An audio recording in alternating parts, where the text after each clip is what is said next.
As hy, en 'n lekker hartlike goeiemôre vir jou.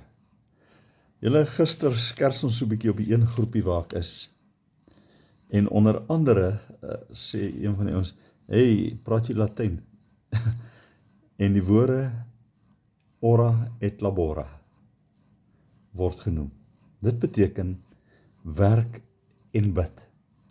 Nou ek wil vanmôre vir jou sê, jy kan nie net bid en agteroor sit en verwag God met al die werk doen nie.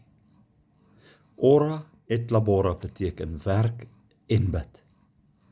So, ek wil vanmôre vir jou sê, niks gaan sommer net in jou skoot val nie. Jy moet daarvoor werk ook. En jy moet God vertrou daarvoor. Maar wys my jou geloof en ek wys jou my dade. Wys my jou dade en ek wys jou geloof. Dit is ook waar en is ook skriftuurlik. So ora et labora, wil jy iets van die Here afvra, wil jy iets hê, wat ook al, werk en bid. Moenie net bid en verwag die hemel gaan skielik neerval en jy gaan alles net kry nie. Jy moet werk en bid. So sit 'n bietjie effort in dit wat jou behoeftes ook al mag wees. En dan het jy die voorreg om te mag bid en te vra.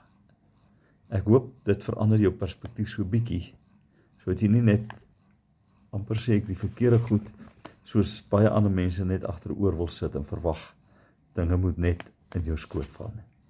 Here, dankie dat ons die voorreg het om te kan vra, maar dat ons ook die voorreg het om te kan werk. Al die lof kom U toe. Amen. Nou toe, lekker dag vir jou. Bye bye.